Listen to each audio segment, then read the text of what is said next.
Андрей проснулся среди ночи от странного звука. Показалось, будто кто-то тихо закрыл входную дверь. Он прислушался. В квартире было тихо. Только настенные часы на кухне отмеряли 1:30. «Наверное, показалось», — подумал он, перевернувшись на другой бок. Он протянул руку к Марине. И тут понял. Кровать рядом пуста. Никакой тревоги он сначала не почувствовал. Возможно, жена пошла попить воды или проверить детей. Он встал, пошел в детскую. Близнецы Тимофей и Ярослав 1,5 лет от роду мирно спали. Из соседней комнаты доносилось тихое посапывание Семена Петровича, отца Марины. В ванной и кухне было пусто. И только на скатерти на кухонном столе Андрей заметил записку. «Андрей, прости. Я полюбила другого и уезжаю с ним. Его зовут Роман. Он обеспеченный. Рядом с ним я чувствую себя спокойно и счастливо. Мы вместе уже полгода. Дети ему не нужны, поэтому я оставляю их тебе. Я устала быть матерью, женой, сиделкой.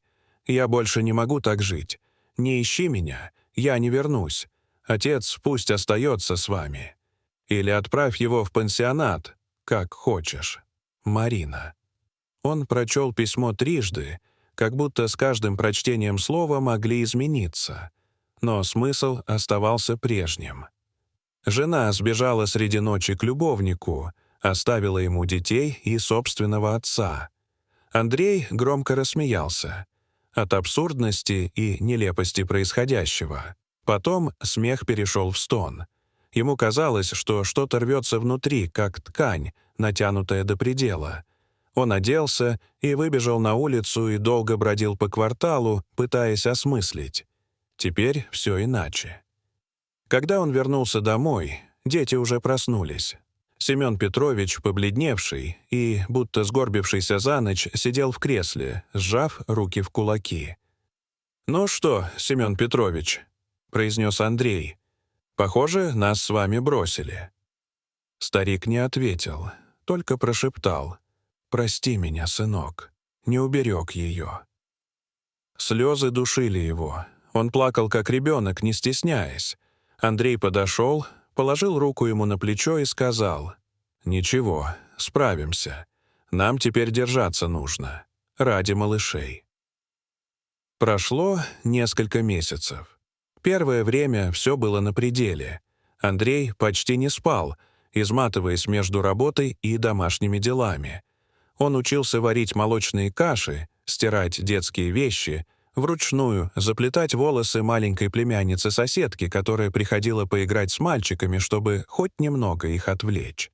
Семен Петрович пытался помогать, насколько позволяли силы и здоровье. Он вставал рано, готовил завтрак, а потом на протяжении дня гулял с мальчиками по парку, рассказывал им сказки, которые помнил с юности. Его руки дрожали, но он держался, чтобы не показывать слабости. Но все равно было тяжело. Андрей чувствовал, как день за днем в нем растет усталость, переходящая в изнеможение. Бывали вечера, когда он, уложив детей спать, просто садился на пол в коридоре, обняв колени, и молча смотрел в пустоту. Ему казалось, будто он движется в тумане, а впереди только бесконечный повтор бытовых забот. Каждый угол квартиры напоминал о Марине.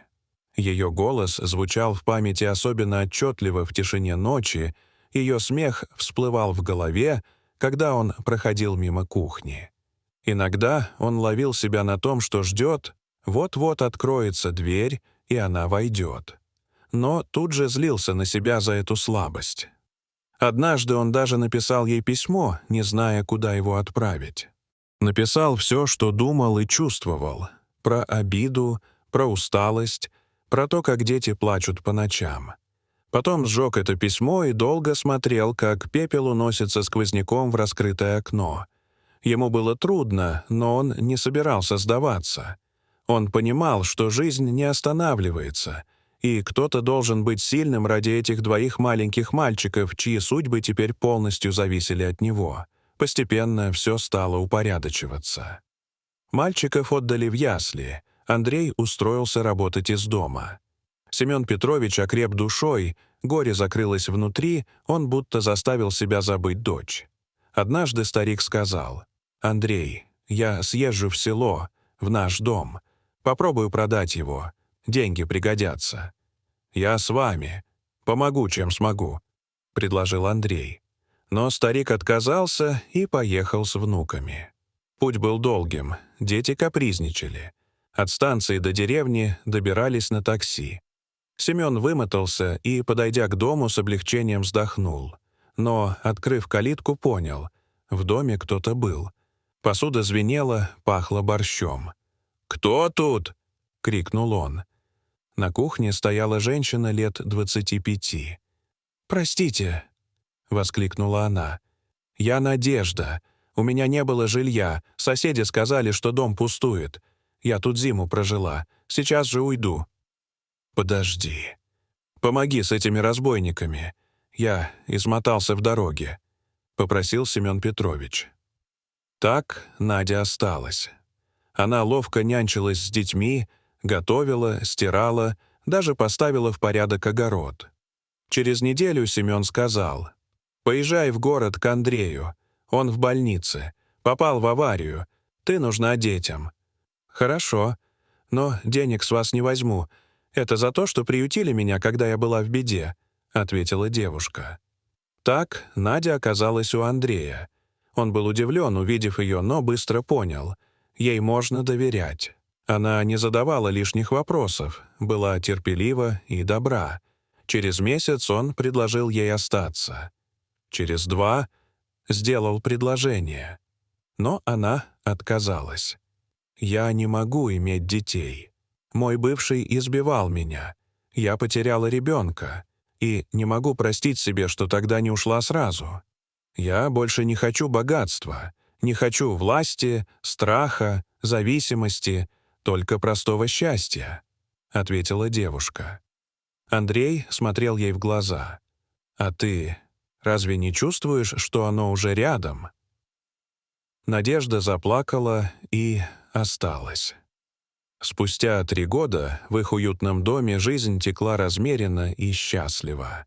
Тимофей и Ярослав учились в кадетском училище, гордостью блистая в форме на утренних линейках, а по вечерам рассказывали о строевых учениях и первых медалях.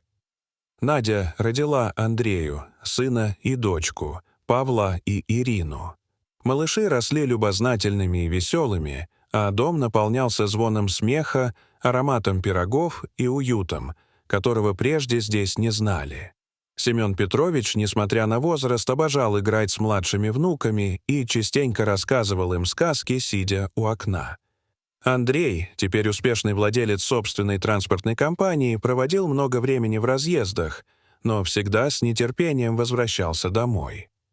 Однажды, возвращаясь из командировки поздним вечером, он остановился у придорожного кафе на трассе, чтобы выпить кофе. За стойкой стояла женщина с тусклым, уставшим взглядом, потускневшими волосами и наспех наложенным макияжем. «Андрей», — прошептала она, будто не веря своим глазам. Он узнал ее сразу. Это была Марина. Их взгляды встретились.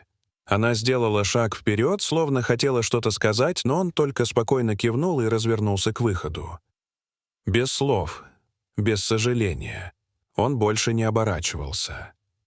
Теперь у него было все: дом, в котором ждали дети, которых он любил, и женщина, что стала для него всем. Дорогие зрители, что вы думаете об этой истории? Расскажите, пожалуйста, в комментариях. А если вам понравилось это видео, то ставьте лайк и подписывайтесь на наш канал. До свидания.